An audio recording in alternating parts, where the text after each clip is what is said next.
Today, we are telling you about the celebrities who passed right in front of their fans. Every death here was unexpected, a freak accident, or something that no one believed could happen. Each one occurred live in front of an audience, not in a rehearsal, and not in a closed environment when a show was being recorded. Keep in mind that not every celebrity on this list is huge. Many are local, but each celebrity listed had loyal fans who loved them when they were witnessing the tragedy. But before starting this video, I will request new viewers to subscribe my channel for more interesting facts videos. Number 1. Entire Russian theatrical troupe. October 23 to 26, 2002. This a horrible reminder of what happens when terrorists strike. On October 23, 2002, about 50 armed rebels claiming to be from the Chechen army stormed into a Moscow theater and held the 800 spectators hostage. At the time, the musical Nord-Ost was being performed. Chechnya, a Russian region with a predominantly Muslim population, had long struggled to assert its independence. The terrorists/rebels demanded that Russia withdraw all forces from Chechnya. During the standoff, 2 hostages were killed by the invaders. No government negotiates with terrorists, and Russia is no different. In the 57th hour, Russian special forces surrounded and raided the theater and pumped a powerful narcotic gas that knocked almost all of the hostages and terrorists unconscious. A majority of the 800 hostages were saved, but 120 of them died, of which 17 were performers in the musical. Most of the rebels died. Number 2. Tai Longley, February 20th, 2003. Their hair was long and their music was loud, like all glam rock bands from the day. Great White reached their peak in 1989 with the album Twice Shy. Eventually, like many musicians, they used this success to continue their careers as road warriors, playing show after show. For many bands from the 80s, the fog machine was the go-to stage prop. Unfortunately, on February 20th, 2003, the fog machine became associated with something much worse, as the Station nightclub in West Warwick, Rhode Island, burned to the ground, taking 100 lives along with it. Just seconds after the band launched into their first song, Desert Moon, pyrotechnics lit by their tour manager caused a fire to ignite toward the back of the stage. Jack Russell, the lead singer, seeing the flame behind him, tried to douse it with water. Eventually, the band just walked out of the nightclub through a fire exit, thinking that the show would resume after firefighters put out the small fire. The club staff probably thought the same thing, as 2 of the 4 doors were sealed, forcing all 420 fans to crowd around a couple of doors. Just 90 seconds later, panic finally struck as a rolling camera managed to catch several patrons stacked one atop the other under a black cloud of smoke trying to get out. They never did, as the building just burnt to the ground, leaving behind nothing but ashes. In the aftermath, a guitarist from the band went missing. Initial reports said the missing guitarist was Kendall. Later, it was discovered that guitarist Tai Longley was one of the dead, as he went back into the club to get his guitar.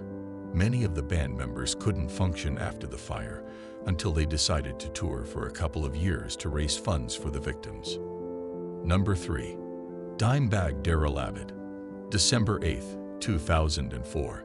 Guitarist Darrell "Dimebag" Abbott, formerly of the band Pantera, was performing for his new band Damage Plan in front of 250 people at the Al Rosa Villa in Columbus, Ohio. Out of nowhere, a gunman jumped on stage, made a comment about Pantera, and began firing at close range into Darrell's body, shooting him several times. He then turned towards the crowd, where he started firing shots at them with his semi-automatic Beretta 9mm handgun. A security guard tried to disarm the killer, but got shot himself. The shooter managed to reload once. Police arrived quickly after receiving multiple 911 calls from scared patrons. When they arrived, the 25-year-old shooter grabbed a hostage. As the hostage tried to wiggle his way out, one of the officers quickly saw an opening and fired, killing the gunman instantly. In the end, 5 people died, including the 37-year-old guitarist. Number 4.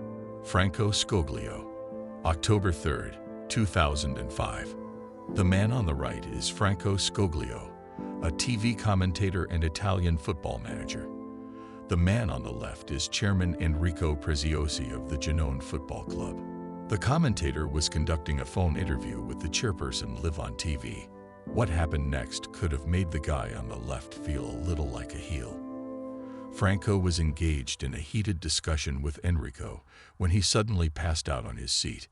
Enrico, obviously unaware of what was going on as he was on the phone at the time, continued to argue and debate without realizing that there was no response. Meanwhile, Franco died of a heart attack, right in his seat on live TV. Number 5.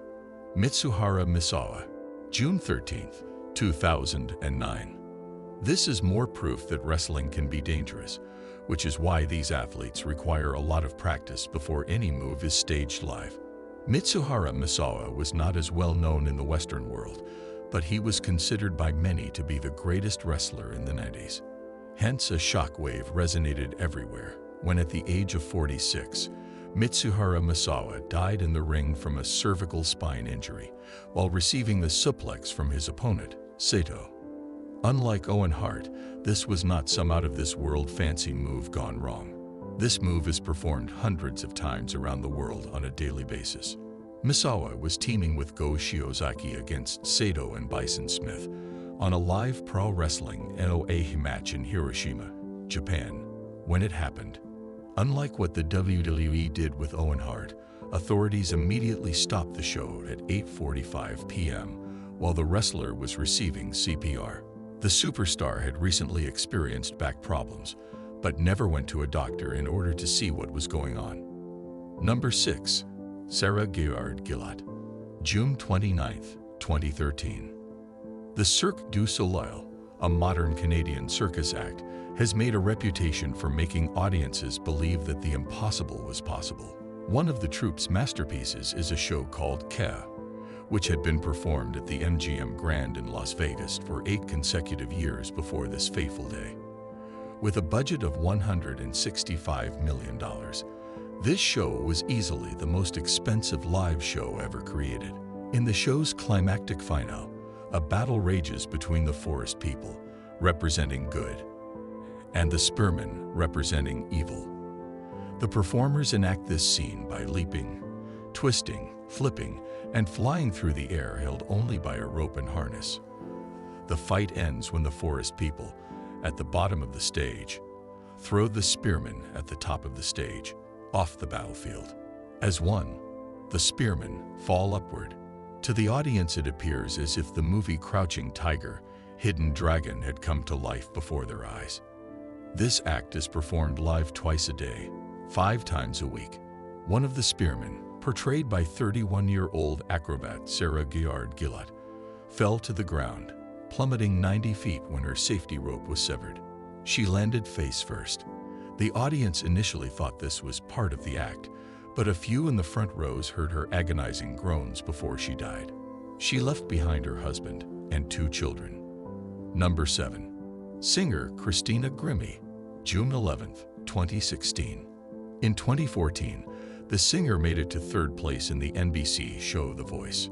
Music industry executives were so convinced about her star power that prior to the completion of the contest, she had received several offers that were not contingent on where she finished in the competition. She eventually signed with Island Records. After a performance at Plaza Live Orlando Theater in Florida, the singer conducted a meet and greet with fans when Kevin James Loibl, aged 27, shot and killed the singer in front of her loyal followers. Her brother Marcus tackled the killer. Instead of escaping, the murderer shot and killed himself. The young singer was only 22 years old. In the end, the killer's friend confessed to police that Kevin was an obsessed fan who believed that he was meant to be together with the singer, and he had a plan that just might do the trick. Of course, no one knew what that plan was. Her husband, Bud Grimmie, had a giant hole in his heart nevertheless, maintaining his strength because God showed me that he's way bigger than that hole, said Bud, adding, "The 3 things that keep me walking upright, otherwise I would just be a crumpled up mess in the corner, are that I know I'm going to see her again. She's way better off now. She's more alive now than she's ever been. She's not going to be hurt anymore. And this is where I'm wrestling. God's plan is better than my plan.